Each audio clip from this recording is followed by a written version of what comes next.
بسم الله الرحمن الرحيم الحمد لله رب العالمين والعاقبة للمتقين والصلاة والسلام على سيد الأنبياء والمرسلين وعلى آله وأصحابه أجمعين أما بعد فإن أصدق الحديث كتاب الله وأحسن الهدي هدي محمد صلى الله عليه وسلم وخير الأمور عوازمها وشر الأمور محدثاتها وكل محدثة بدعة وكل بدعة ضلالة وكل ضلالة في النار.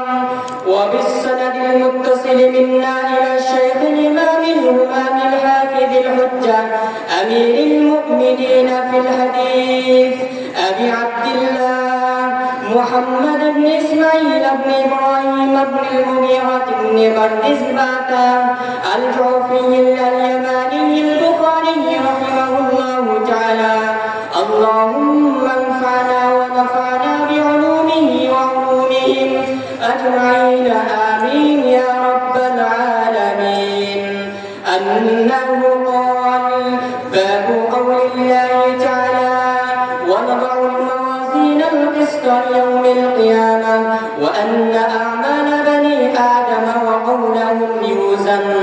وقال مجاهد القسطاس والعدل بالرومية ويقال القسط مصدر المقسط وهو العادل وأما القاسط فهو الجائر.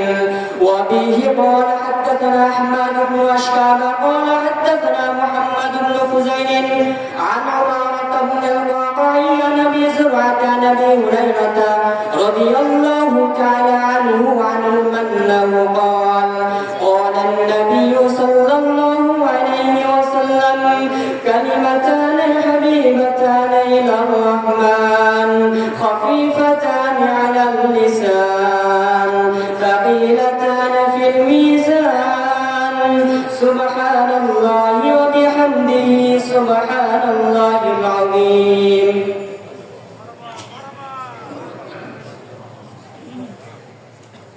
الله أكبر.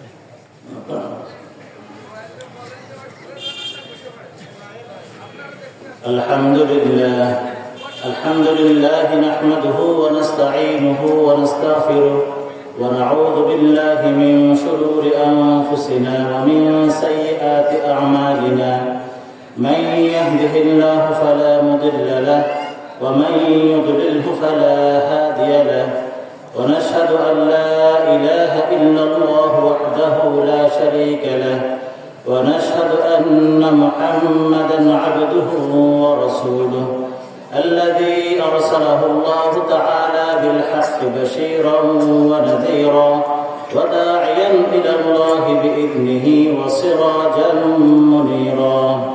أما بعد فأعوذ بالله من الشيطان الرجيم. بسم الله الرحمن الرحيم. وما آتاكم الرسول فخذوه وما نهاكم عنه فانتهوا. صدق الله العظيم. যশোর জামিয়া এজাজিয়ার আজকের এই সালানা জলসা দস্তারবন্দি সম্মেলন এবং খতমে বুখারীর এই মহান মুকররম এই মজলিসে উপস্থিত উলামায়ে কিরাম এবং তলবায়ে কিরাম তলবায়ে আইজ্জা অত্র এলাকার দূর দূরান্ত থেকে আগত মেহমানবৃন্দ, বুখারী শরীফের হাদিসের দরস তো আম্মাতান অত্যন্ত মুবারক দরস। যে কোনো হাদিসের দরস অত্যন্ত মুবারক দরস। হাদিস হচ্ছে আল্লাহ তাআলার নূর, নূরের দরসে বসা অত্যন্ত ফজিলতের। সেই হিসেবে হাদিসের দরস আম্মাতান অত্যন্ত মুবারক দরস। তার মধ্যে যদি সেটা বুখারী শরীফের দরস হয় তাহলে সেটা হলো নূরুন আলা নূর, শ্রেষ্ঠের উপর শ্রেষ্ঠ, আফদলের উপর আফদল একটি মুবারক মজলিস। বুখারী শরীফের দরস দেওয়ার জন্য অত্যন্ত বেশি আলেম, গভীর ইলমের অধিকারী, ফদল ও করমের অধিকারী, তাজকিয়াতুন নফসের অধিকারী, অত্যন্ত মহান কামেল মুকাম্মল শখসিয়ত হওয়া জরুরি। এই কিতাবের যে শান, যে মান, যে ভার, যে ফেকল, এটা বহন করার মতো মানুষ হওয়া জরুরি। এগুলো বিবেচনায় আমি বান্দার কোনো যোগ্যতা নেই, কোনো আহলিয়ত নেই এই মকামে বসা। তারপরেও মুরব্বীদের নির্দেশ ছিল, আল্লাহ পাক রব্বুল আলামিনের তৌফিক ছিল, মুরব্বীদের নির্দেশ পালন করার অর্থে এখানে আপনাদের সামনে বসা। বলা হয়ে থাকে যে আল আমরু ফাওকাল আদব, আদবে অনেক সময় আদবের দিক দিয়ে কোনো কোনো জিনিস বেআদবি মনে হয়, কিন্তু সেটা যদি মুরব্বীদের নির্দেশ হয় তখন নির্দেশ পালন করাও আদব। ওই অর্থে এখানে বসা শুধুমাত্র মুরব্বীদের নির্দেশ পালন করার জন্য। হযরত মুহতামিম সাহেব দামাত বরকাতুহুল আলিয়ার হুকুম পালনার্থে এখানে আপনাদের সামনে বসা। আমরা যে কিতাবের দরসের মধ্যে আজকে বসেছি, এই কিতাবের নাম হচ্ছে আল জামিউল মুসনাদ আস-সহিহ আল মুখতাসার মিন উমুরি রাসূলিল্লাহ সাল্লাল্লাহু আলাইহি ওয়াসাল্লাম ওয়া আইয়ামিহি ওয়া সুনানিহি ওয়া সুনানিহি ওয়া আইয়ামিহি। এটাই ইমাম বুখারী রাহমাতুল্লাহ আলাইহি তার এই কিতাবের নাম লিখেছিলেন। এভাবে কিতাবাদের মধ্যে, তারিখের কিতাবের মধ্যে, রিজালের কিতাবের মধ্যে এই কিতাবের নাম এরকমই লেখা আছে। কিন্তু আমাদের মধ্যে মশহুর হয়ে গেছে বুখারী শরীফ অথবা সহিহুল ইমাম আল বুখারী এই নামে, সংক্ষিপ্ত মশহুর নাম, কিন্তু আসল নাম হচ্ছে কি একটু লম্বা, যেটা আমি এখনই বললাম। এই কিতাবের মুসান্নিফ লেখক ছিলেন ইমাম বুখারী রাহমাতুল্লাহ আলাইহি। ইমাম বুখারী রাহমাতুল্লাহ আলাইহির পূর্ণ নাম আমাদের ছাত্ররা হাদিস তেলাওয়াত করলেন, পাঠ করলেন, তিনি বলেছিলেন মুহাম্মদ ইবনে ইমাম মুহাম্মদ ইবনে ইসমাঈল ইবনে ইব্রাহিম ইবনুল মুগীরা ইবনে বারদিসবাহ আল জুফি আল বুখারী রাহিমাহুল্লাহু তাআলা। তার জন্ম হয়েছিল 194 হিজরিতে। সেই হিসাবে ইমাম শাফিঈ রাহমাতুল্লাহ আলাইহির ইন্তেকালের 10 বছর পূর্বে। ওনার ইন্তেকাল হয়েছিল 256 হিজরিতে। সেই হিসাবে 6 বছর 56 বছর, সব মিলিয়ে 62 বছর এর হায়াত জীবন তিনি লাভ করেছিলেন। এবং বুখারী রাহমাতুল্লাহ আলাইহি তার শুরুর জীবনে অন্ধ ছিলেন। তার মা দোয়া করছিলেন, লম্বা ঘটনা আছে, আমি সময়ের জন্য না বলি। মায়ের দোয়ার বদৌলতে আল্লাহ পাক রব্বুল আলামিন তার চোখের জ্যোতি ফিরিয়ে দিয়েছিলেন। এত অন্ধ ছিলেন, তার মা অনেক কান্নাকাটি করছিলেন। পরবর্তী ইব্রাহিম আলাইহিস সালাম তার মাকে স্বপ্নে দেখিয়েছেন যে তুমি যে কান্নাকাটি করছো তোমার ছেলের জন্য, পুত্রের জন্য, আল্লাহ তাআলা তোমার দোয়া কবুল করছেন। তুমি দেখো, সকালে দেখবা তোমার ছেলের চোখের জ্যোতি ভালো হয়ে গেছে। সকাল যখন হলো তখন তিনি দেখলেন বুখারী রাহমাতুল্লাহ চোখে দেখতে পাচ্ছেন। সুবহানাল্লাহ। এরকম মকবুল একটা শখসিয়ত শুরু থেকেই আসলে আল্লাহ তাআলা যাদেরকে ইন্তেখাব করেন, দ্বীনের খিদমতের জন্য ইন্তেখাব করেন, তাদের সময়টা শুরু থেকেই এরকমই হয়। ইমাম বুখারী রাহমাতুল্লাহ আলাইহি একবার শুরু জীবন থেকে তিনি হাদিসের মুহাব্বত আল্লাহ তাআলা তার অন্তরের মধ্যে ঢুকিয়ে দিয়েছিলেন। হুব্বিবা ইলাইহি আস-সুন্নাহ ওয়া ইলমুল হাদিস। এজন্য বুখারী রাহমাতুল্লাহ একবার শুরু জীবনে 10 থেকে 12 বছর বয়সের মধ্যে তার এলাকার বুখারা সামারকাত এলাকার যতগুলো মুহাদ্দিসিন আছে প্রায় প্রত্যেক মুহাদ্দিসের হাদিস তিনি মুখস্থ করে ফেলছিলেন। সুবহানাল্লাহ। এই বয়সের মধ্যে কোরআন তো তিনি মুখস্থ করছিলেন, কারণ তখনকার সময়ে কোরআন হিফজ না করলে কোনো আলেম হতো না। সেই হিসেবে সবাই কোরআন এমনিই হিফজ করতো। বুখারী রাহমাতুল্লাহ কোরআন তখনই 5-6-7 বছর হিফজ করে ফেলছিলেন। এরপর 10 থেকে 12 বছর বয়সের মধ্যে তার এলাকার যতগুলো মুহাদ্দিসের হাদিস আছে সবগুলো তিনি মুখস্থ করে ফেলছিলেন। এরপর তিনি তার এলাকায় যখন আর কোনো মুহাদ্দিস বাকি নেই যাদের হাদিস হিফজ করার মতো আছে, তখন তিনি জিয়ারতে বের হলেন। প্রথমে তিনি হিজাজে আসলেন, মক্কা মদিনায় আসলেন। সেখান থেকে হিজাজের উলামায়ে কেরামের হাদিস তিনি মুখস্থ করলেন। ইমাম মালিক রাহমাতুল্লাহ মুওয়াত্তার ইমাম মালিক তিনি মুখস্থ করলেন। এরপর তিনি কুফা প্রক্টরে আসলেন। সেখানে মধ্যে কুফা, বাগদাদ, বসরার উলামায়ে কেরাম যারা আছে এদের সকল হাদিস তিনি মুখস্থ করলেন। তারপর একে একে দিমাশকে, হালাবে, কুদসে, মিশরের কাহিরায় সমস্ত মারাকিজুল ইলমগুলো তিনি সফর করছিলেন। সফর করে করে যে সমস্ত এলাকায় তিনি সফর করতেন, ওই এলাকায় যতগুলো মুহাদ্দিস থাকতেন সবার তিনি হাদিস শুনতেন, সবার হাদিস শুনতেন। কিন্তু সকল হাদিস তিনি মুখস্থ করে নিতেন, লিখতেন তা না, তিনি মুখস্থ করতেন। তার সাত সংজ্ঞা লিখতো, কিন্তু তিনি হাদিসগুলো তিনি মুখস্থ করতেন, সব সহকারে তিনি মুখস্থ করতেন। এভাবে ইমাম বুখারী রাহমাতুল্লাহ আলাইহি অল্প সময়ের মধ্যে হাদিসের জগতের মধ্যে তিনি অল্প বয়সে হলেও কি তিনি একটাই রোজাদার যুগের একেবারে মুক্তা হয়ে গেছিলেন তিনি, যাকে এক ব্যক্তি স্বীকার করা হতো যে ইনি আমাদের যুগের মধ্যে সবচেয়ে বড় হাদিসের ইমাম। তিনি কত দূর হাদিসের ইলমের মধ্যে পৌঁছেছিলেন তার একটা নজির এটাও আসলে তার উস্তাদরা স্বয়ং তার প্রশংসা করতেন। ইমাম আহমদ ইবনে হাম্বল রাহমাতুল্লাহ আলাইহি যাকে হাকিম ফিল হাদিস বলা হয়, 10 লক্ষ হাদিসের হাফেজ যাকে বলা হয়, ইমাম আহমদ ইবনে হাম্বল রাহমাতুল্লাহ আলাইহি, তিনি ইমাম বুখারী সাহেব বলেছিলেন তার উস্তাদ বুখারী উস্তাদ, তিনি বলেছিলেন যে মা আখরাজাত খুরাসান মিসলা মুহাম্মদ ইসমাঈল আল বুখারী। খুরাসান এলাকার মধ্যে কোন খুরাসান এলাকায় বুখারীর মতো মুহাম্মদ ইসমাঈল বুখারীর মতো কেউ জন্মগ্রহণ করে না। বের করে না মানে কি জন্মগ্রহণ করে না। আর খুরাসান বলতে শুধুমাত্র ছোটখাটো একটা এলাকা না, তখনকার সময়ে আফগানিস্তান, ইরান এবং বর্তমান ইরান এবং তুর্কমেনিস্তান আর এই এলাকা যেগুলো আছে পুরো এলাকা খোরাসান বলা হতো। সেই সব বিশাল এলাকা তিনি বুঝেছেন। তার উস্তাদ ইমাম নুআইম বিন হাম্মাদ রাহমাতুল্লাহ আলাইহি বলেছিলেন ইমাম মুহাম্মদ ইসমাঈল আল বুখারী আফকাহুন নাস, এরকম তিনি বলছিলেন। ইমাম বুখারী রাহমাতুল্লাহ আলাইহি শাগিরদের মধ্যে অনেকে ছিলেন তার মুআসির। ইমাম বুখারী একটা কথা বলি, ইমাম বুখারী রাহমাতুল্লাহ আলাইহি কত বড় আলেম ছিলেন। তিনি একবার নিজে বলছিলেন কি আমি জীবনে যতবার আলেমের কাছে হাদিস পড়তে গেছি, আমি হাদিস পড়ছি ঠিক আছে, কিন্তু আমার নিজেকে কারোর কাছে ছোট মনে হয়নি যতটুকু আমাকে ইমাম আলী বিল মদিনীর কাছে ছোট মনে হয়েছে। এর মানে হচ্ছে কি, অর্থাৎ বুখারী রাহমাতুল্লাহ যতজন আলেম থেকে হাদিস নিয়েছিলেন, অর্থাৎ ওরা উস্তাদ তিনি সাগির, কিন্তু ইলমের মধ্যে তার কোন কমতে ছিল উস্তাদ থেকে, এরকম তিনি ইলমের অধিকার ছিলেন। এই জন্য ইমাম বুখারী রাহমাতুল্লাহ আলাইহি অনেক শাগির্দ ছিলেন যারা ছিলেন ইমাম বুখারী রাহমাতুল্লাহ সমবয়সী, কাছাকাছি বয়সে, যেমন ইমাম মুসলিম রাহমাতুল্লাহ আলাইহি ইমাম বুখারীর শাগির্দ, ইমাম তিরমিজি রাহমাতুল্লাহ আলাইহি বুখারীর শাগির্দ, তারা কাছাকাছি বয়সে ছিলেন। ইমাম মুসলিম রাহমাতুল্লাহ আলাইহি বলছেন যে ওয়াল্লাহি আনতা আমিরুল মুমিনিন ফিল হাদিস, আমি কসম করে বলছি আপনি হচ্ছেন আমিরুল মুমিনিন ফিল হাদিস, আমিরুল মুমিনিন ফিল হাদিস। কে বলছেন? বুখারীর শাগির্দ মুসলিম সাক্ষীরা তিনি দিয়েছিলেন। ইমাম তিরমিজি রাহমাতুল্লাহ আপনারা বিষয় পড়ছেন দেখছেন, বিভিন্ন জায়গায় বলছেন সাআলতু মুহাম্মাদান আন হাযা হাদিসি ফাকালা কাযা ওয়া কাযা, আমি মুহাম্মদকে জিজ্ঞেস করছি, মানে ইমাম বুখারী রাহমাতুল্লাহ জিজ্ঞেস করছেন, এরকম বলছিলেন।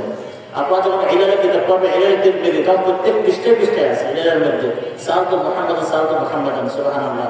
ওখানে তিরমিজি রাহমাতুল্লাহ আলাইহি খুব একটা বেশি বয়সে, খুব বেশি ছোট ছিলেন না বুখারী থেকে, তারপরেও তারা এক ব্যক্তি সমবয়স হলেও বুখারী রাহমাতুল্লাহ ফদল এবং তার ইলমি মাকাম কদর উঁচু ছিল, যার কারণে গিয়ে তার সঙ্গে সাথে তার নাম নেওয়ার সময় আমিরুল মুমিনিন ফিল হাদিস বলতেন। এভাবে ছিলেন বুখারী রাহমাতুল্লাহ ফজিলত। ইমাম বুখারী রাহমাতুল্লাহ কত বড় মুহাদ্দিস ছিলেন।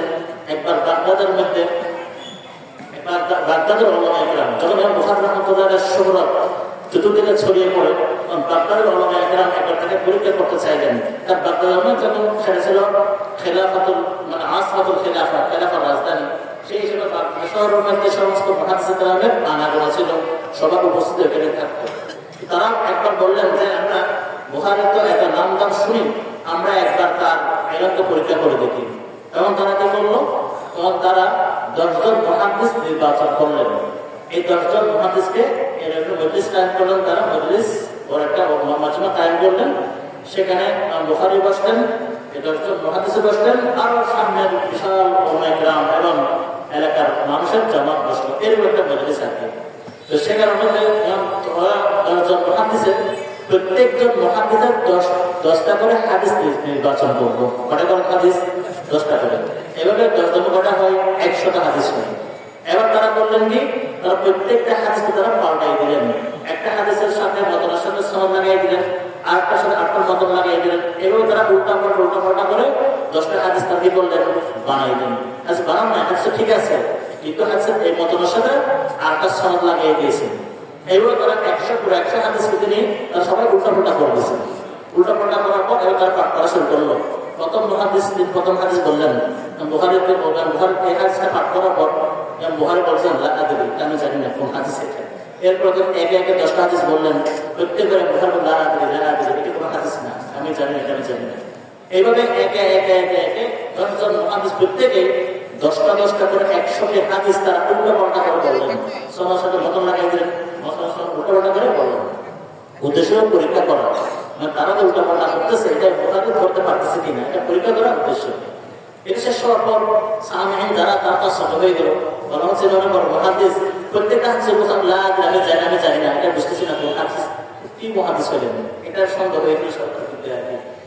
যখন শেষ হলো তখন বুখারী রাহমাতুল্লাহ বলছেন দেখি আসলে আপনারা যে হাদিসগুলো বলছেন এগুলো প্রত্যেকটা মখলুক হাদিস, মানে পাল্টাই দেওয়া হাদিস। এইভাবে তিনি প্রত্যেকটা প্রথম যে মুহাদ্দিস সাহেব যিনি প্রথম যে হাদিস পড়ছিলেন ওনার প্রত্যেকটা হাদিসে তিনি সিরিয়াল ভাবে বলা শুরু করলেন। তিনি আপনি আপনার প্রথম হাদিস এই সনদে বলছিলেন, সনদটা এরকম বলছেন, প্রথমটা এরকম বলছেন, হাদিসটা এরকম হবে এরকম হবে। এবং তিনি একে একে একে একে একে 10 জন মুহাদ্দিস 100টি হাদিসের প্রত্যেকটা হাদিসের তিনি বকুল সহ বলছেন, মানে ওই মুহাদ্দিস যেগুলো উল্টা বলছেন আগে বলছেন, আপনি আপনার হাদিসটা আপনি আবার দ্বিতীয় হাদিস এরকম বলছেন, সনদ এরকম বলছেন, হাদিসের সনদ এরকম মতন এরকম, আপনি আপনার তৃতীয় হাদিস এমন বলছেন, সনদ এমন বলছেন, এটাই ভুল বলছেন, মকবুল বলছেন, আসলে হাদিসটা এমন, সনদটা এমন। এইভাবে পুরো 100টি হাদিস তিনি মকরুব সনদ তিনি মকরুবটা প্রথম বলছেন, ভুলটা তিনি আবার রিপিট করছেন, বলে দিচ্ছেন, আদা করছেন, এরপরে তিনি শরীরটা করছেন। সুবহানাল্লাহ, কি বলেন হাফেজা, একবার শুনছেন, এরপরে তিনি পুরো মুখস্থ করে ফেলছেন, একবার শুনছেন শুধু। আল্লাহ রাব্বুল আলামিন আমাদেরকে দ্বীনের খেদমতের জন্য নির্বাচন করে তৈরি করছেন। এটা ছাড়া কোনো সম্ভব না, কারণ জেহেন এত সাফ করা, একবার শুনছেন আর মুখস্থ হয়ে গেছে, এটা সুবহানাল্লাহ, ভুলটাই মুখস্থ হয়ে গেছে। ইমাম ইরাকি রাহমাতুল্লাহ জাইনুদ্দিন ইরাকি রাহমাতুল্লাহ বলতেছেন এখানে যদি বুখারী রাহমাতুল্লাহ 100টা হাদিসের ভুল ধরতে পারা, ভুল ধরতে পেরে এইগুলো ঠিক করে দেওয়া, এটা তো আসলে অবশ্যই, কিন্তু এর চেয়ে আর বড় আশ্চর্য হচ্ছে কি যে ভুল হাদিসগুলো যে মুখস্থ করে ফেলছিলেন, ভুল সনদটা যে মুখস্থ করে ফেলছিলেন সাথে একবার শোনার মধ্যে, কত বড় মুহাদ্দিস ছিলেন সুবহানাল্লাহ। এটা ছিল ইমাম বুখারী রাহমাতুল্লাহ এই সম্পর্কে মুখতাসার কিছু বলা, এটা তার আজমত ওয়া তারাক থেকে আমাদের ওনার শুকরিয়া তার কথাগুলো বলো। এরপর আমরা এই কিতাব সম্বন্ধে বলি, ইমাম বুখারী রাহমাতুল্লাহ আমরা দেখি সামনে আছে বুখারী শরীফ নাম বলছিলাম, লম্বা নাম এবং মুখতাসার নাম আমরা বললাম, এটা হচ্ছে বুখারী শরীফ। এই বুখারী শরীফের ফজিলত হচ্ছে এটাই যে ওলামায়ে কেরাম উম্মত এই কথার উপর মুত্তাফিক যে আসহাবুল কুতুব বা'দা কিতাবিল্লাহি তাআলা সহিহ ইমাম আল বুখারী, দুনিয়ার মধ্যে কোরআনে কারীমের পরে সর্বাধিক বিশুদ্ধ কিতাব হচ্ছে এই বুখারী শরীফ। পুরো দুনিয়ার মধ্যে আদম থেকে নিয়ে এই পর্যন্ত যতগুলো কিতাব আছে ছাড়া এর বাইরে একমাত্র কোরআনে কারীমের পরে বিশুদ্ধতম হাদিস কোনটা, কিতাব হচ্ছে কোনটা, এটা যদি হাদিসের কিতাব না ফিকহ বলেন, তাফসীর বলেন, যা কিছু বলেন না কেন, যে কোন কিতাবের মধ্যে সবচেয়ে বড় উত্তম কিতাব কোনটা, আফদল উত্তম এবং সবচেয়ে আসাহ সর্বাধিক বিশুদ্ধতম কিতাব হচ্ছে কি বুখারী শরীফ। এটা এত বড় হাদিস, পুরো এটা কায়দা আছে হলো কি তালাক্কাতুনা উম্মাতু বিল কবুল, ওলামায়ে কেরামের হাদিসের ইসতিলাহ আছে সহিহাইন বলা হয়, সহিহাইন একটা হলো বুখারী শরীফের সহিহ বলে, আর একটা হলো ইমাম মুসলিমের কিতাবকে কি বলা হয়, সহিহ মুসলিম সহিহ বলে। সহিহাইন যখন বলা হয় তখন বুখারী শরীফ আর মুসলিম শরীফ বলা হয় এটাকে। তালাক্কাতুনা উম্মাতু বিল কবুল, এই দুই কিতাবের মধ্যে যতগুলো হাদিস আছে প্রত্যেকটা হাদিস সহিহ। যদি কোনো হাদিসের কালাম আছে যারা কুতুব রহমাতুল্লাহ সহ কোনো ওলামায়ে কেরাম কালাম করেছেন, কিন্তু এই কালামগুলো পুরো অহেতুক কালাম, ওনারা কালাম করছেন এক বিজ্ঞানের নজর দৃষ্টিভঙ্গি নিয়ে, কিন্তু আসলে এগুলোকে না মকবুল না। ইমাম ইবনে আসকার রাহমাতুল্লাহ আলাইহি এই ফাথুল বারীর মুকদ্দমা হুদাস সারির মধ্যে হাদিস সারি না, হাদিস সারি মাশহুর, কিন্তু হুদাস সারি সহিহ। ইমাম ইবনে রাহমাতুল্লাহ আলাইহি এটা যত্ন করেছেন হুদাস সারি নাম দিয়ে, এজন্য হুদাস সারি বলাই উত্তম, হাদিস না বলা। তো হুদাস সারির মধ্যে ফাসল সাহাবা ফাসল তাসার মধ্যে এই এক রাজনৈতিক জবাব দিয়েছেন, ওলামায়ে কেরাম দিলে এতরাজ করেছেন কোন হাদিস নিয়ে এরকম উত্তর জবাব দিয়েছেন, লম্বা জবাব দিয়েছেন, আরো ওলামায়ে কেরাম জবাব দিয়েছেন। সেই হিসেবে এই কিতাবের হাদিস সবগুলো সেই হাদিস, এছাড়া আর কোনো এমন কোনো কিতাব নেই, বলা যেতে পারবে না যে কিতাবের সবগুলো হাদিসে কি সেটা একমাত্র বুখারী এবং মুসলিমের কি ফজিলত, বিশেষ করে বুখারী শরীফের ফজিলত। আচ্ছা, এটা হলো বুখারী শরীফ। এই বুখারী শরীফ একটা ঘটনা আছে যে একজন মুহাদ্দিস নামটা আমার স্মরণ থেকে চলে গেছে, তিনি একবার অর্থাৎ হারাম শরীফের মধ্যে, হারাম শরীফের মাকাম ইব্রাহিম এবং কি রুকনে ইয়ামানি, এই দুটোর মাঝখানে তিনি একবার ঘুমিয়েছিলেন। রাসূলুল্লাহ সাল্লাল্লাহু আলাইহি ওয়াসাল্লাম তাকে স্বপ্ন দেখাইছে। ওই লোকটা ছিল আবার ইমামটা আলেমটা ছিলেন, বড় আলেম ছিলেন, এবার সাথে মাযহাবের বড় ইমাম ছিলেন। তখন রাসূলুল্লাহ সাল্লাল্লাহু আলাইহি ওয়াসাল্লাম তার স্বপ্নে আসলেন, তখন তাকে বললেন যে হে ফুলান, নামটা স্মরণ করে ছুটে গেছে। তখন বললেন হে ফুলান, তুমি কতদিন পর্যন্ত তুমি শাফিঈর কিতাব পড়বা, তুমি আমার কিতাব পড়বা না?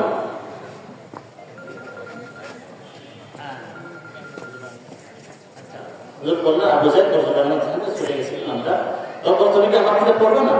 তখন তিনি বললেন ইয়া রাসূলুল্লাহ, আপনার কিতাব কোনটা? তখন বলছে কি আমার কিতাব যেটা হলো কি সহিহুল ইমাম কিতাব মুহাম্মদ ইসমাঈল আল বুখারী। মুহাম্মদ ইসমাঈল বুখারী কিতাবটা হচ্ছে কি আমার কিতাব। সুবহানাল্লাহ।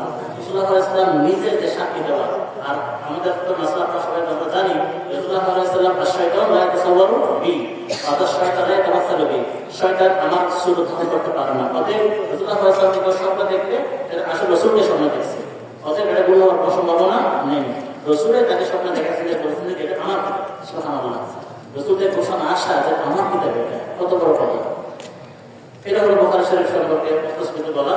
বুখারী শরীফের মধ্যে হাদিস কতটুকু এই নিয়ে বিভিন্ন কালাম আছে। ইমাম নববী রাহমাতুল্লাহ আলাইহি, ইমাম ইবনে সালাহ রাহমাতুল্লাহ আলাইহি বর্ণনা মতে বুখারী শরীফের মধ্যে মুআল্লাকাত বাদ দিয়ে, মুআল্লাকাত সহ তাকরার সহ এটা হাদিস হচ্ছে কি 7275। আর তাকরার গুলো বাদ দিয়ে প্রায় 4000-এর মতো, 6000 মতো, 4000 তাকরার বাদ দিয়ে। আর ইমাম ইবনে হাজার রাহমাতুল্লাহর বর্ণনা একটু ভিন্নতা আছে। তিনি তার বর্ণনাতে মুআল্লাকাত সহ ধরলে তাহলে সেক্ষেত্রে গুলো ধরা হয় তাকরার সহ যদি ধরে তাহলে সেক্ষেত্রে হয় 7397টি, 397টি। আর মুআল্লাকাত বাদ দিয়ে তাকরার বাদ দিয়ে শুধুমাত্র উসুল এবং বেলা তাকরার ধরলে প্রায় 2026টি, কত 2026টির মতো হাদিস এখানে মধ্যে আছে। তাকরার বাদ দিয়ে এবং মুআল্লাকাত বাদ দিয়ে, মুআল্লাকাত তাকরার সমস্ত সবকিছু মিলিয়ে এটার মধ্যে হাদিস আছে 9082টি। এটা কার বর্ণনা মতে? ইমাম ইবনে হাজার রাহমাতুল্লাহর বর্ণনা মতে 9082টি মুতাদাব্বির বলছেন। তো এটা হলো বুখারী শরীফ সম্পর্কে মুখতাসার আলোচনা। এই বুখারী শরীফের লেখার যে তরজ তরিকা সেটা হচ্ছে কি আবওয়াবুত তাফসীরুল তরিকা। হাদিসের কিতাবাত লিপিবদ্ধ করার বিভিন্ন তরিকা ছিল আগের যুগের মধ্যে। তার মধ্যে একটা তরিকা ছিল মাসানিদের তরিকা। সেটা কি করা হতো? একজন সাহাবীর নাম উল্লেখ করা হতো, এই সাহাবী থেকে যতগুলো হাদিস মরবি আছে সবগুলোকে এক স্থানে লিপিবদ্ধ করে ফেলা হতো। এগুলোকে বলা হয় মাসানিদ, যেমন মুসনাদ ইমাম আহমদ বিন হাম্বল রাহমাতুল্লাহি আলাইহি। আর ধরনের কিতাব ছিল যেগুলোর মধ্যে কিতাবাতে লেখা হতো, হাদিস লেখা হতো বিতরতিবিল কালিমাতুল উলা ফিল হাদিস। হাদিসের মধ্যে প্রথম কালিমা যেটা আছে এই প্রথম কালিমার তরতিব অনুযায়ী, অর্থাৎ যেগুলো সংযুক্ত দিয়ে শুরু হয় সেগুলো প্রথমে, বা দিয়ে শুরু করতে প্রথমে, এরপরে তা দিয়ে শুরু যেগুলোকে এরপরে এভাবে লিপিবদ্ধ করা হতো। এই ধরনের কিছু হাদিসের কিতাব ছিল। 3 নম্বর আরেকটা প্রকারের হাদিসের কিতাব ছিল যেগুলোকে লিপিবদ্ধ করা হয় হাদিসকে বিভিন্ন আবওয়াবে ফিকহিয়া, আবওয়াবে আহকামিয়ার তরতিবে। এগুলোকে সুনান বলা হয়, এগুলোকে জাওয়ামে বলা হয়। এগুলোকে কিছু খাস খাস বাব আছে, আবওয়াবে তামানিয়া আছে। এগুলো থাকলে তখন এগুলোকে জাওয়াম বলা হয়, আর না হলে এগুলোকে সুনান বলা হয়। তো আমাদের এই বুখারী শরীফ যেটা আছে এটা হলো এই প্রকারের কিতাবের মধ্যে। এখানে ইমাম বুখারী রাহমাতুল্লাহি আলাইহি হাদিসের পূর্ব তরতিব দিয়েছেন আবওয়াবে আহকামের তরতিবে। সবগুলো ফিকহ এবং আহকাম হওয়া জরুরি না। এখানে জিহাদ আছে, যাকাত আছে, ঈমান ও মুদুর আছে, তারপর তাজকিয়াতুন নফসের আবওয়াব আছে, আর অনেকগুলো আবওয়াব, আকাইদের বাব আছে, মাগাজের আবওয়াব আছে, সবগুলো আবওয়াব এখানে মধ্যে আছে। এক কথায় হাদিসের মাদামিন এবং মাফাহিম যেগুলো আছে এই মাদামিনের তরতিবে হাদিসগুলো তরতিব দেওয়া হয়েছে। এবং এই তরতিবগুলোর মধ্যে সবচেয়ে উত্তম তরতিব এটাই। কারণ এখান থেকে ওলামায়ে কেরামের বা কারিদের ইস্তেফাদা করাটা অনেক সহজ। মাসানিদ ওয়াগারা থেকে এই তরতিবের যে সমস্ত কিতাব আছে এগুলো থেকে ইস্তেফাদা করা অত্যন্ত সহজ। একে তো এগুলো বিষয়ভিত্তিক হয়ে যায়, দ্বিতীয়ত এগুলো থেকে কোন হাদিস থেকে কোন মাসলা ইস্তেফাদ হয়েছে এটা কিন্তু কত বুঝতে পারলেন এই ইমামের বাদের প্রমাণ কায়েম করা যেত। সেই হিসেবে এটা সবচেয়ে মুফিদ তরিকা। ইমাম বুখারী রাহমাতুল্লাহ আলাইহি বুখারী শরীফের মধ্যে যে সমস্ত কিতাবাদি তিনি লিখেছেন, কিতাব তরতিব দিয়েছেন, যেমন কিতাবুল ইলম, কিতাবুস সালাত, কিতাবুস যাকাত, কিতাব মাওয়াকিতুস সালাত, কিতাবুল মাগাজি, কিতাবুত তাওহীদ, কিতাবুত দাওয়াত, এভাবে তিনি কিতাবগুলো তরতিব দিয়েছেন। আর প্রত্যেকটা কিতাবের ভিতর মাতাহাত হাদিসগুলো আবার বাবুল তরতিব দিয়েছেন। কেউ তরতিব দিয়েছেন বাবুন, এবং বাবুন করে তিনি তরতিব দিয়েছিলেন। ইমাম বুখারী রাহমাতুল্লাহ আলাইহি এই বাবের মধ্যে তরতিব দেওয়ার পর তিনি আবার এই বাবের মধ্যে একটা অবমান কায়েম করেন। বাবুন কাযা, একটা এক লাইন, দুই লাইন, তিন লাইন একটা অবমান কায়েম করেন বাবা। এই অবমানকে বলা হয় তরজমাতুল বাব। এটা তরজমা অনুবাদ না, আমাদের তরজমাতে অনুবাদ বুঝি, এটা একটা অর্থ। কিন্তু এটা তরজমা মানে কি শিরোনাম, অবমান উদ্দেশ্য, অবমানের বাব। এটাকে বহু বছর বলা হয় তারাজুমুল বাব বা তারাজুমুল আবওয়াব বলা হয়। তারাজুম আবওয়াবিল বুখারী, বুখারীর আবওয়াবের তারাজুম এও বলা হয়। ইমাম বুখারী রাহমাতুল্লাহ আলাইহি তারাজিম যেগুলো আছে বুখারী শরীফের, এগুলোর এক্সট্রা বিশেষ ফজিলত আছে, বিশেষ গুরুত্ব আছে। অন্যান্য কিতাবের তো আবওয়াব আছে, তিরমিজি শরীফের মধ্যে, আবু দাউদ শরীফের মধ্যে বা সুনান যেগুলো আছে সকলের মধ্যে আবওয়াব আছে। কিন্তু ইমাম বুখারী রাহমাতুল্লাহ আবওয়াবের আলাদা মিজা বৈশিষ্ট্য আছে, যে বৈশিষ্ট্যগুলো অন্য গ্রন্থের মধ্যে নেই। এমন বৈশিষ্ট্য ইমাম বুখারী রাহমাতুল্লাহ এই আবওয়াব যেগুলো আছে, আনাবিন তারাজিম যেগুলো আছে, এগুলো অত্যন্ত দকিক মাসাইলের উপর মুশতামিল। ইমাম বুখারী রাহমাতুল্লাহ আলাইহি তার জীবনের যে ফাকাহাত, যে ইলমের যে গভীর জ্ঞান, এগুলোর সামরা, এগুলোর খোলাসা তিনি এই সমস্ত আবওয়াবে তিনি ঢুকিয়ে দিয়েছেন। এই জন্য ইমাম বুখারী রাহমাতুল্লাহ আলাইহি আবওয়াবগুলো এগুলো তাফাক্কুহ ফিদ্দীন, তাফাক্কুহ ফিস সুন্নাহ অত্যন্ত বড় মজিদ। এই কারণে কি এগুলোর এক্সট্রা মিজা আছে। আর এগুলো সহজে বোঝাও কঠিন, কিছু কিছু তো সহজে বোঝা সহজ, সবগুলো সহজে বোঝা যায় না। এগুলো বুঝতে গেলেও অনেক বেশি হিম্মত, অনেক বেশি মুতালা, অনেক বেশি মুজাহাদার প্রয়োজন হয়। বুখারী রাহমাতুল্লাহ আবওয়াবগুলো বুঝতে পারলে অনেক কঠিন জিনিস। এই জন্য বলা হয় এটাকে যে ফিকহুল বুখারী ফি তারাজিমিহি, ফিকহুল বুখারী ফি তারাজিমিহি। এর দুটো অর্থ হতে পারে। একটা হলো ফিকহুল বুখারী মওজুদ ফি তারাজিমিহি, ইমাম বুখারী রাহমাতুল্লাহ যে ফাকাহাত, এটা আপনি দেখতেছেন, তাহলে তারা আপনি কিতাব পড়েন, তারাজিমুল পড়েন, তারাজিমের মধ্যেই ইমাম বুখারী রাহমাতুল্লাহ তার সমস্ত ফাকাহাত তিনি ঢুকিয়ে দিয়েছেন। এটা পড়লে আপনি বুঝতে পারবেন বুখারীর ফাকাহাত কেমন ছিল। এটা এক মান। আর অন্য হচ্ছে ফিকহুল বুখারী ফি ফিকহি তারাজিমিহি, আপনি বুখারী শরীফ পড়বেন, বুঝবেন, এটা বোঝার মানে আছে তার তারাজুম বোঝা। আপনি যদি আপনি বুখারী সাহিহ বুখারী তারাজুম বুঝতে পারেন, তারাজুম বুঝতে পারেন, তাহলে বইটা আপনি সাহিহ বুখারী বুঝতে। এটা হলো আসল জিনিস, কারণ এগুলো বোঝাও অত্যন্ত কঠিন বিষয়। এই জন্য আমরা তারিখের মধ্যে দেখি যে বুখারী শরীফের যে সমস্ত ব্যাখ্যা শুরুহাত লেখা হয় দুনিয়ার মধ্যে, বুখারী শরীফ যত শুরুহাত লেখা হয়েছে, বুখারী শরীফের যত শুরুহাত লেখা হয়েছে, সম্ভবত এরকম শুরুহাত আর কোনো নকল কিতাবে লেখা হয়নি। সর্বাধিক শুরুহাত এই কিতাবে পাওয়া যায়। তো বুখারী শরীফের যে সমস্ত শুরুহাত লেখা হয়েছে, সব শুরুহাতের মধ্যে তো আবওয়াব নিয়ে আলোচনা আছেই, কিন্তু তার তারাজিমে আবওয়াব বিশেষ ফজিলত, বিশেষ বৈশিষ্ট্যের অধিকারী হওয়ার কারণে গিয়ে কোনো উলামায়ে কেরাম প্রতিটার মধ্যে এমন বুঝে রেখেছেন যারা শুধুমাত্র তারাজিমের উপরে, তারাজিমের ব্যাখ্যার উপরে বিভিন্ন মুস্তাকিল কিতাবাদি রচনা করেছিলেন। তাদের মধ্যে ইমাম নাসিরুদ্দিন ইবনে মুনাইমির এবং তার ভাই ইমাম যায়েদ ইবনে মুনাইমির রাহমাতুল্লাহ আলাইহি, এরপর ইমাম বদরুদ্দিন ইবনে জামাআ, এরপর পরবর্তী ইমাম পাশাপাশি সময়ের মধ্যে ইমাম সিরাজুদ্দিন রুটিনি রাহমাতুল্লাহ আলাইহি, ইমাম যায়নুদ্দিন আরাকি রাহমাতুল্লাহ আলাইহি, এর পরবর্তী সে মুতাখিরদের মধ্যে আমাদের হিন্দের রাসুল হিন্দ ওয়া রাইসুল হিন্দ, ইমামুল হিন্দ, ইমাম শাহ ওলিউল্লাহ মুহাদ্দিস দেহলভী রাহমাতুল্লাহ আলাইহি, তিনি শারহুল তারাজিম আবওয়াবুল বুখারী এই নামে কিতাব লিখছেন, সামানো আছে, মতবু আছে। এর পরবর্তীতে এসে ইমামুল হিন্দ, ফকিহুল হিন্দ ইমাম রশিদ আহমদ গঙ্গুহি রাহমাতুল্লাহ আলাইহি, তার লামিয়া দারারি আছে। এগুলো এই সমস্ত কিতাবে যেগুলো আছে, এগুলো পুরো বুখারী শরীফ মুসলিম সরা না, শুধুমাত্র তারাজিমের ব্যাখ্যা। কেমন ফজিলতের বিষয়, এই তারাজিম কেমন গুরুত্বপূর্ণ যে এগুলো ব্যাখ্যার উপরও টিকিয়ে রাখা হয়েছে, একাধিক খণ্ড কিতাবাদি তাসনিফ করা হয়েছে। সুবহানাল্লাহ। এখন ইমাম বুখারী রাহমাতুল্লাহ আলাইহি এই তারাজিম যেগুলো আছে, এই তারাজিমগুলো বিভিন্ন প্রকার আছে। এগুলো জব্দ করাটা কঠিন, অত্যন্ত কঠিন কাজ। এগুলো যুগের মধ্যে সব বুখারী শরীফ তেলাওয়াত করছেন, ঠিক আছে, এগুলো জব্দ করতে গিয়ে কিছু কাওয়ায়েদের মধ্যে নিয়ে আসার কোনো জরুরত আছে।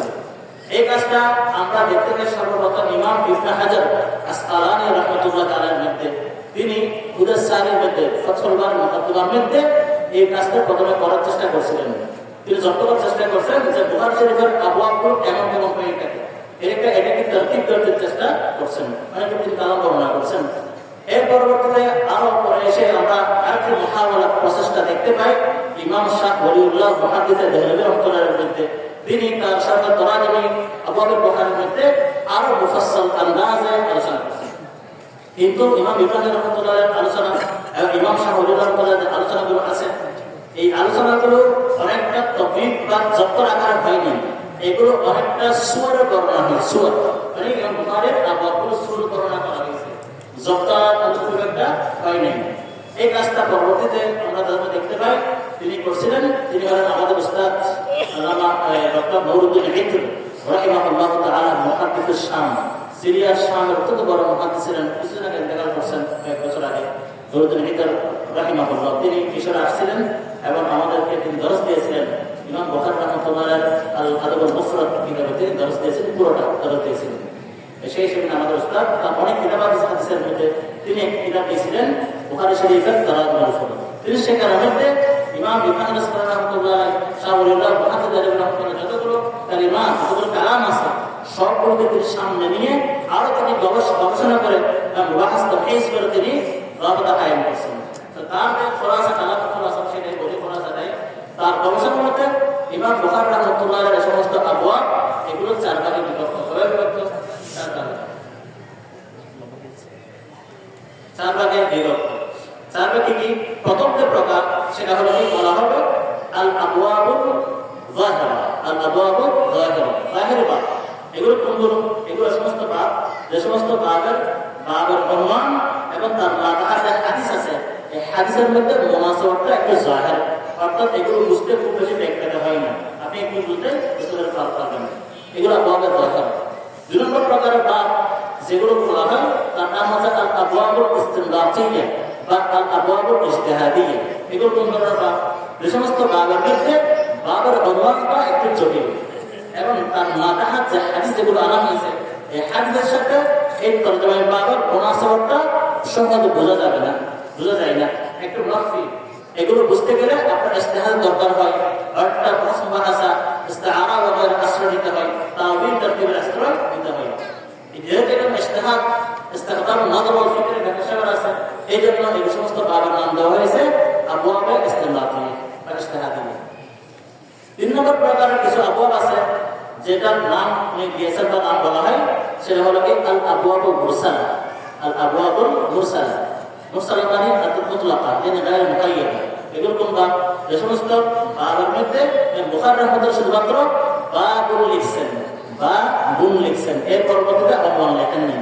যারা ভাষা পড়ছেন তারা জানেন, আপনাদের দর্শক দেখছেন কোনো জায়গায় কিছু বাবুল লিখছেন, পুরো অনুমান করে লেখেন, এরপরে হাদিস শুরু করে দিচ্ছেন, এরকম করছেন। এইগুলোকে বলা হয় আবওয়াবুল মুরসালা, যেগুলোকে বাবুল লিখছেন এরপরে কোনো অনুমান কায়েম না করে ছেড়ে দিয়েছেন, মুসলমান ছেড়ে দিয়েছেন। এখন যেখানে লেখেন তার অনেক ব্যাখ্যা আছে। তার একটা ব্যাখ্যা হচ্ছে কি বাবুল আগে, তার আগের বাব যেটা আছে আগের বাবের সাথে এই বাবের পর হাদিসের একই গোত্রভুক্ত বা একই মুনাসাবাত হাদিস, যার কারণে এটা নতুন অনুমান কিন্তু কায়েম করেন নাই, শুধু বাবুল লিখে চলে গেছেন। বাবুল কেন লিখছেন? আবার বাবুল কেন জরুরি ছিল না? বাবুল লিখছেন কারণ এই হাদিসগুলোর মধ্যে আরো মজিদ ফাওয়ায়েদ আছে, এগুলো বোঝানোর জন্য। এই যে বাব আর নতুন অনুমান কায়েম করেন নাই, অথবা এমন যখন বাবুল লিখছেন তখন তাদের সময় তার আগের ফিক্সেন্সের আবওয়াবগুলো পরে লেখার নিয়তে লেখার সুযোগ করেন, এখনো হতে পারে বুঝতেন। আল্লাহু আ'লাম। এটা আবওয়াবুল মুরসালা। তারপর তিন নম্বর যে প্রকার, সেটা ছিল থেকে চার নম্বর প্রকার, সেটা হবে কি আল আবওয়াবুল মুফরাদা। আল আবওয়াবুল মুফরাদা এগুলো কোন বাব? যে সমস্ত বাবের মধ্যে ইমাম বুখারী রাহমাতুল্লাহ বাবুল লিখছেন, অনুমান লিখছেন, বাবুল কাযা কাযা শিরোনাম অনুমান লিখছেন, কিন্তু তার মাথা কোন হাদিস লেখেন নেই, কোন হাদিস মানে হাদিস মুসনাদ আনা নাই, আপনারা বলেন হাদিস মুসনাদ আনা নাই, মুআল্লাকা আকাফির ফাতওয়া তাবিঈন এগুলো আমরা পারেন, কিন্তু কোন হাদিস মুসনাদ আনা নাই। এগুলো হলো আবওয়াবে মুফরাদা, অর্থাৎ এগুলো শুধুমাত্র আফরাদা একাকিত্ব ছেড়ে দিয়েছেন, কোন হাদিস মুসনাদ সেখানে আনেন নাই। এটা হলো চার নম্বরের প্রকার। এখন আবওয়াবের প্রথম প্রকার আবওয়াবে যাহিরা আছে, এই আবওয়াবে যাহিরাগুলো অনেকগুলো প্রকার আছে। তারপরে এক প্রকার হচ্ছে কি যেগুলো হলো শুধুমাত্র আয়াতে কারিমার উপর মুস্তামিল, অর্থাৎ ইমাম বুখারী রাহমাতুল্লাহ বাবুল লিখছে, এরপরে তিনি বাবুল বলে এখানের মধ্যে একটা আয়াতে কোরআনে লিখে দিল, বাবুল কাউলিল্লাহি তাআলা কাযা ওয়া কাযা, এরকম। এটা এক প্রকার। আর প্রকার আছে যেগুলোর মধ্যে বাবুল লিখে এবং তিনি এরপরে একটা হাদিসের নস লিখে দেন, এটা এক প্রকার। 3 নম্বর হচ্ছে কি এমন কোন জায়গা আছে যেগুলোতে বাব লিখছেন এরপর তিনি একটা আসার সাহাবী অথবা তাবেঈ লিখে দেন, অথবা তাবেঈ না আসার সাহাবী লিখে দেন, এমন হয়েছে। আবার এটা 3 নম্বর। 4 নম্বর প্রকার এমন হাদিস বাব আছে যেগুলোতে বাব লিখছেন এর পরবর্তীতে কোনো একটা ফতোয়া তাবেঈ উল্লেখ করেন, ফতোয়া তাবেঈ অথবা এর পরবর্তীতে কোনো একটা ফতোয়া তিনি উল্লেখ করেন, তিন সাথে নাম উল্লেখ করেন না। আবার এগুলো তিনি বাবু মান ক্বালা কাযা ওয়া কাযা, বাবু মান ক্বালা কাযা ওয়া কাযা তিনি কিনা একটু উচ্চ রেখে দেন, হাদিস রেখে দেন বিষয়টাকে। এক প্রকার। তারপর আরেক প্রকার আবাব আছে যেগুলোর মধ্যে বুখারী রাহমাতুল্লাহ আলাইহি করেন এই অনুমানটা তার মহাদ ইজতিহাদ, এটা তার শুধুমাত্র কি ইজতিহাদ, এগুলো আগে কোনো মাসলা কোনো বিষয়ে ইজতিহাদ করে একটা মাসআলা করে ইস্তেমবাদ করেন, এই মাসআলাটাকে তিনি একটা অনুমান আকারে সাজিয়ে দেন। পরবর্তীতে হাদিসগুলো তিনি আনেন, এই হাদিসগুলো মতো এই মাসআলার দলিল হিসেবে। এটা হলো আরেক প্রকারের এখন আবওয়াব আছে যে আবওয়াবগুলোর মধ্যে ইমাম বুখারী রাহমাতুল্লাহ আলাইহি মাজিজ করেন, অর্থাৎ তিনি সেখানের মধ্যে একটা আয়াতে কোরআনীও নিয়ে আসেন, আবার সেটা ইজতিহাদও নিয়ে আসেন। এগুলোকে বলা হয় আবওয়াবে মাসদুজা, এগুলোর মধ্যে আয়াতে কারিমা আছে, আবার ইজতিহাদ সেগুলোর মধ্যে আছে।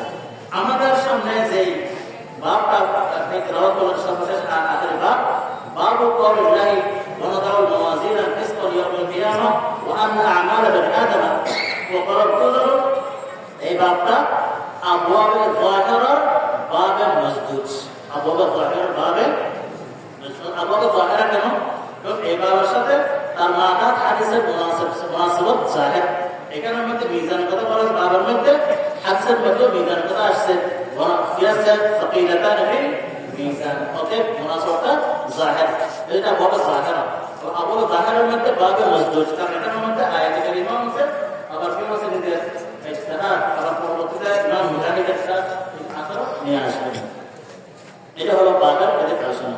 ইমাম বুখারী রাহমাতুল্লাহ আলাইহি এই বাবগুলোর বিশেষ কারণ হচ্ছে এখানেও আছে, ইমাম বুখারী রাহমাতুল্লাহ আলাইহি এই বাবগুলো তিনি কায়েম করছিলেন, লিখছিলেন বাবগুলো। তিনি প্রথমত হাদিসগুলো লিখছিলেন, লেখা শুরু করছিলেন হারুন শরীফ থেকে। হারুন শরীফ থেকে তিনি প্রথম লেখা হাদিসগুলো জমা করা শুরু করছিলেন, কিন্তু পুরোটাকে শেষ করতে পারেন না, কারণ দীর্ঘ সময় তিনি লিখছিলেন 150 বছর ধরে। এই জন্য তিনি সেখানে লেখা শুরু করে বিভিন্ন সফর করছেন, বিভিন্ন জায়গায় সফর করছেন, যেখানে যেখানে সেখানে তিনি কিছু হাদিস তিনি লিখতেন। এভাবে দীর্ঘ 16 বছরের ব্যবধানে তিনি এই হাদিসটা তিনি রচনা করছেন। কিন্তু তখন তিনি আবওয়াব কায়েম করেন, তারাজুল কায়েম করেন। কিতাবে লেখা আছে তিনি এই তারাজুল কায়েম করেছিলেন মদিনা শরীফে বসে। মসজিদে নববীর মধ্যে রাসূলুল্লাহ সাল্লাল্লাহু আলাইহি ওয়াসাল্লামের রওজা মুবারক এবং তার মিম্বার, এই দুইয়ের মাঝখানে অল্প একটা জায়গা আছে, যারা আমরা তৌফিক হয়ে তার দেখছেন, বেশি দূর না, অল্প জায়গা। এই জায়গাটাকে বলা হয় রিয়াদুল জান্নাহ বা রাওদাতুন মিন রিয়াদিল জান্নাহ। হাদিসের মধ্যে আছে মা বাইনা কবরি ওয়া মিম্বার রাওদাতুন মিন রিয়াদিল জান্নাহ।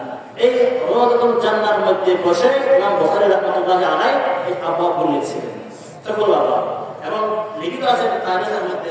ইমাম বুখারী রাহমাতুল্লাহ এই বাবগুলো লেখার সময়ও প্রত্যেকটা বাব আবওয়াব লেখার আগে তিনি 2 রাকাত নফল নামাজ পড়ছেন।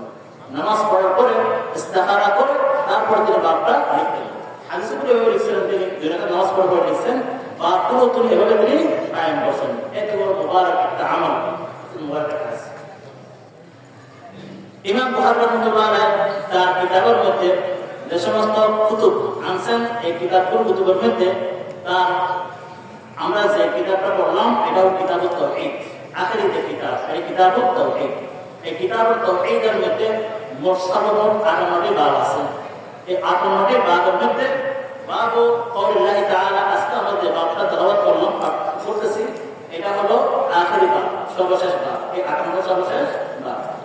ইমাম বুখারী রাহমাতুল্লাহ আলাইহি তার প্রথম কিতাব তিনি শুরু করছেন কিতাবুল ঈমান দিয়ে, কিতাবুল ঈমান দিয়ে শুরু করছেন। আর প্রথম কিতাব ঈমান শুরু করছেন, এবং আখের কিতাব আছে কিতাবুত তাওহীদ। তাওহীদ ঈমানের অংশ। তাহলে প্রথম কিতাব কি ঈমান কেন্দ্রিক, আর আখের কিতাব কি তার ঈমান বিষয়ক। তাহলে তার কিতাব শুরু করছেন ঈমান দিয়ে, শেষ করছেন ঈমান দিয়ে। কেন মোটামুটি এই কথা থেকে ইশারা করার জন্য যে আল ঈমান আ'লা শাইইন লিল মুকাল্লাফিন, মুকাল্লাফের জন্য, বান্দার জন্য ঈমান এটা সবচেয়ে গুরুত্বপূর্ণ জিনিস। এটা হলো মাওকুফ আলাইহি। আপনি ঈমান ঠিক আছে, আমল কাজ দিবে, ঈমান ঠিক নেই, আমল কাজ দিবে না। সমস্ত আমল হারাম, সমস্ত আমল আবার মাফুরা হয়ে যাবে। যদি আপনার ঈমান মধ্যে কোনো ফুতুর আসে। আল্লাহ তাআলা বলেছেন কোরআনে কারীমের মধ্যে, ইন্নাল্লাহা লা ইয়াগফিরু আন ইউশরাকা বিহি ওয়া ইয়াগফিরু মা দুনা যালিকা লিমান ইয়াশা। আল্লাহ তাআলা দুনিয়ার সমস্ত গুনাহ মাফ করবেন, কিন্তু শিরকের গুনাহ মাফ করবেন না। ওদের ঈমান, তাসহিহুল ঈমান, আল আকীদা কত গুরুত্বপূর্ণ বিষয়। এইজন্য আমরা মুসলমানদের জীবন থেকে দেখি যখন আল্লাহ রাব্বুল আলামিন ওহীর মধ্যে, নূসুলের ওহীর মধ্যে, মক্কি জীবনের মধ্যে শুধুমাত্র তারকিজুল ঈমানের উপর জোর দিয়েছেন। তার আহকাম যেগুলো আছে, আহকাম এগুলো প্রায় প্রত্যেকগুলো মক্কি জীবনের মধ্যে নাযিল হয়েছে। জিহাদ, নামাজ, সালাত ওয়াগারা ওয়াগারা এগুলো সব কোথায় আছে? মক্কি জীবনের আহকামগুলো। মাদানী জীবনের মধ্যে, মক্কি জীবনের মধ্যে হিজরত করার পূর্বে বিদায়াত ইসলামের মধ্যে ঈমানের উপর জোর দেওয়া হয়েছে। কিভাবে ঈমানকে মজবুত করবে, কিভাবে সাহাবায়ে কেরামের তরফ থেকে অন্তর থেকে শিরকের কুফরের যে সাইবা ওয়াগারা মুহাব্বত এগুলোকে বিদায় করবে, বিদায় করে অন্তর ঈমানকে মজবুত করবে। তাহলে আমরা ঈমানের বিষয়টা এভাবে দেখতে পারি যে আল্লাহ রাব্বুল আলামিন ওহী নাযিল করেছেন এই তরতিবে। কত ঈমান ঠিক করছেন, ঈমান যখন ঠিক হয়ে গেছে তারপর আমল দিয়েছেন। একটা বিষয় এরকম আর কি। এই জন্য ইমাম বুখারী রাহমাতুল্লাহ নিজেও প্রথম কিতাব ঈমান আছেন, বড় কিতাব তাওহীদ এনেছেন। কিতাবুল ঈমানের পূর্বে বুখারী রাহমাতুল্লাহ একটি বাব কায়েম করেছেন, সেটা হলো কি বাবু বদিল ওয়াহী। এটা কেন আনছেন? কারণ বদুল ওয়াহী এটা কারণ ঈমান করার, আমল করার এগুলো সবগুলো আসল মূল ভিত্তি কি? ওয়াহী ইলাহি, তাই না? ওয়াহী ইলাহি, আল্লাহ তাআলার ওয়াহী আল্লাহ রাসূল যাকে নাযিল করেছিলেন।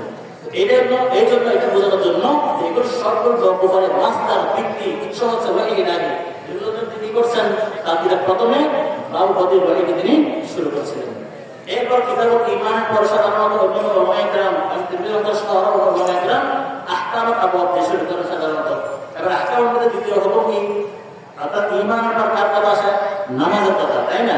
বুনিয়াল ইসলামু আলা খামসি শাহাদাতিন লা ইলাহা ইল্লাল্লাহ ওয়া আন্না মুহাম্মাদার রাসূলুল্লাহ ওয়া ইকামাস সালাহ ওয়া ইতাজ যাকাত ওয়া শাহরু রমাদান।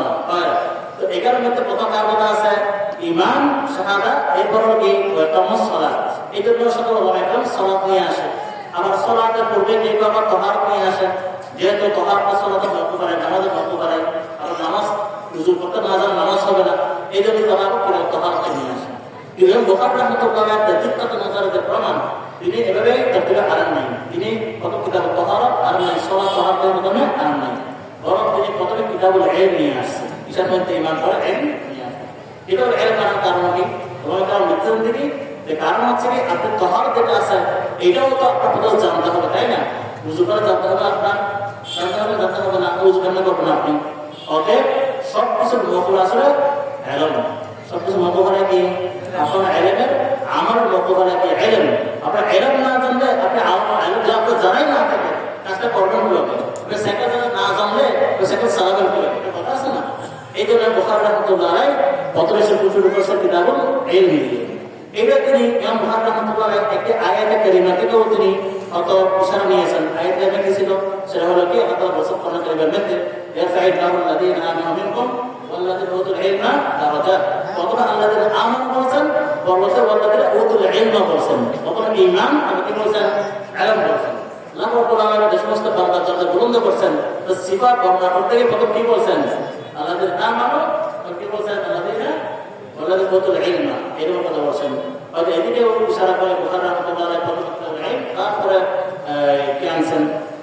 অর্থাৎ ঈমানের পরে ইলমের আবওয়াব তিনি শুরু করেছেন। আচ্ছা, এটা হলো বাবার সংক্ষিপ্ত কাসেট হলো।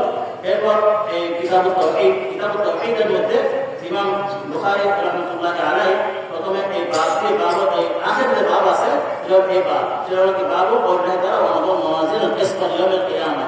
এই বাবের খোলাসা হচ্ছে কি এই বাবের মধ্যে ইমাম বুখারী রাহমাতুল্লাহি আলাইহি ঈমানের অত্যন্ত একটি গুরুত্বপূর্ণ মাসআলা বর্ণনা করেছেন তিনি। সেটা হলো কি? সেটা হচ্ছে কি অর্থাৎ তাসদীকুল মিজান, আর ঈমানু বিল মিজান, অর্থাৎ মিজানের উপর ঈমান আনা। মিজানের উপরে মিজান কি সামনে বলা হবে। মিজান হচ্ছে আমাদের আমল মাপার পাল্লা। আল্লাহ রাব্বুল আলামিন কিয়ামতের দিন আমাদের মুকাল্লাফিনের, জিন এবং ইনসান, মুকাল্লাফিনের সমস্ত মুকাল্লাফের আমলকে পরিমাপ করবেন, এবার একটি পাল্লা দিয়ে পরিমাপ করবেন। এই পাল্লার উপর ঈমান আনা এটা ঈমানের অংশ, এর তাওহীদের অংশ। কেউ যদি এই পাল্লাকে বিশ্বাস না করে, যে বলেন না আমরা করে কোনো ঈমান মাপা হবে, কোনো পাল্লাটা কোনো কিছু নেই, তাহলে সেটা হবে ঈমান হবে না। যদি এটা ঈমানের গুরুত্বপূর্ণ অংশ, এই জন্য মাসালা, এই জন্য এটা ইমাম বুখারী রাহমাতুল্লাহ আলাইহি কিতাবুত তাওহীদের মধ্যে স্থান দিয়েছেন। বাবু কওলিল্লাহি, বাবু এটা দুবার পড়া যায়, বাবু ও বাবুন। বাবুন তানবির দিয়ে পড়লে তখন পরটা মুক্তাদা হবে ওয়াগায়রা, আর বাবু পড়া হয় তখন সেটা পরটা মুদাফিরা হয়। বাবু কওলিল্লাহি ওয়া আদাল মাওয়াজিন কিসতাল ইয়াউমিল কিয়ামা। আর মাওয়াজিন, মাওয়াজিন মিজানের জন্য আসলে মিজান ছিল, মিজান তারিফ হয়ে মিজান তারটা বলতেছেন সবাই জানেন মিজান হয়েছে। এখন মিজান মানে কি? আল্লাহ আগে বলছিলাম এই আয়াতের মানে কি? ওয়াদাউল মাওয়াজিন কিসতাল ইয়াউমিল কিয়ামা, আমি কিয়ামতের দিন তোমাদের আমল করার জন্য একটি ইনসাফ ওয়ালা পাল্লা কায়েম করব, স্থাপন করব। নাদাও মানে স্থাপন করব। তোমাদের সমস্ত বনি আদমের যে ইনসান মুকাল্লাফিন আমলকে জমা করার জন্য কিয়ামতের দিন একটি পাল্লা কি করব? কায়েম করব। এটা হলো এই আয়াতের খোলাসা অর্থ। আল মাওয়াজিন এটা জমা। এখন তো আল্লাহ রাব্বুল আলামিন যে পাল্লা কায়েম করবেন, এই পাল্লা কয়টা হবে এটা নিয়ে কালাম আছে। কোন কোন উলামা কেরাম বলছেন যে কি এখানে পাল্লা আসলে একাধিক হবে, একাধিক পাল্লা। আবার একাধিক পাল্লা হওয়ার মধ্যে সেটা একাধিক পাল্লা কি হিসেবে হবে এটা নিয়ে আবার বিভিন্ন কালাম আছে। কোন কোন উলামা কেরাম মাযহাব হচ্ছে কি এখানে পাল্লা হবে বান্দা অনুযায়ী, কি হিসেবে? আলা রুসুল মুকাল্লাফিন, অর্থাৎ মুকাল্লাফিনের আবিদ অনুযায়ী, সন্তান অনুযায়ী প্রত্যেক মুকাল্লাফের জন্য একটা পাল্লা হবে। অর্থাৎ আমরা ধরে বলি প্রত্যেক আলাদা পাল্লা আছে। একটা ব্যক্তি আসবে, তার জন্য একটা পাল্লা আল্লাহ বানাবেন, ওই পাল্লা দিয়ে তার আমল পরিমাপ করা হবে। এবং প্রত্যেক মুকাল্লাফের জন্য একটা একটা কিভাবে পাল্লা হবে। এটা একটা আব্বাস রাদিয়াল্লাহু আনহু আসর থেকে এর ইশারা পাওয়া যায় এই কথা পিছনে। তারপরে আর কারো কালাম হচ্ছে কি, ব্যাখ্যা হচ্ছে কি আল্লাহ আসলে একাধিক হবে ঠিক, তবে এটার ভিত্তি হবে আমল, নওয়াইনাতুল আমল। অর্থাৎ আমল যেগুলো আছে মওজুন, যেগুলো পরিমাপ করা হবে, এইগুলো কাইফিয়ত আনওয়া অনুযায়ী পাল্লা ভিন্ন ভিন্ন হবে। অর্থাৎ নামাজের জন্য যারা ভিন্ন পাল্লা, যাকাতের জন্য যে ভিন্ন পাল্লা, জিহাদের জন্য ভিন্ন পাল্লা, জিহাদে এক পাল্লা দিয়ে কথা হবে, নামাজ এক পাল্লা দিয়ে কথা হবে। অনেকটা আমাদের বর্তমান রেওয়াজের মতো আমরা স্বর্ণ দিয়ে এক ধরনের পাল্লা দিয়ে, তারপর চাউল ডাল এগুলোর মধ্যে দিয়ে এক ধরনের পাল্লা দিয়ে, আবার তো ধান ওয়ালা এর মধ্যে দিয়ে এক ধরনের পাল্লা দিয়ে, তাই না? তাহলে আমার দুনিয়াতে যখন ভিন্ন ভিন্ন জিনিস দিয়ে আমি আল্লাহ তাআলা হতে আমাদের আমলগুলোকে এভাবে কি করবেন, তিনি এক একটা আমল করতে তিনি কি করবেন, পরিমাপ করবেন। কিন্তু এই যে পাল্লা একাধিক খাওয়ার যে মত যেটা আছে, এটা হলো কিছু কিছু উলামা কেরামের মত, কিন্তু জমহুর উলামা কেরাম, আকসার উলামা কেরামের মত হচ্ছে কি পাল্লা আসলে একাধিক হবে না, পাল্লা হবে একটা। পাল্লা কয়টা হবে? একটা হবে। মিজান একটা, পাল্লা একটা হবে।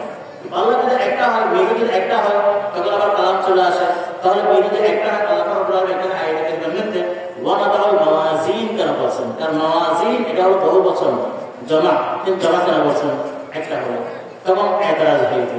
এই এতরাজের জবাব উলামা ইকরাম দিয়েছেন। ইমাম ইবনে আসকালানি রাহমাতুল্লাহ আলাইহি ফাতহুল বারীর মধ্যে, ইমাম বদরুদ্দিন আলী রাহমাতুল্লাহ আলাইহি ফাতহুল বারীর মধ্যে এবং ইমাম আসকালানি রাহমাতুল্লাহ আলাইহি ফাতহুল সারির মধ্যে এই জবাবগুলো উল্লেখ করেছেন এবং তারপর সেখানে পাওয়া যায় কয়েকটি জবাব দেওয়া যায়। তার মধ্যে এক নম্বর জবাব এরকম বলা যায়, সেটা হলো কি যেখানের মধ্যে মাওয়াজিন জমা আছে, এটা হলো লিতাফহিমিশ শান, অর্থাৎ মর্যাদা বুলন্দ করার জন্য।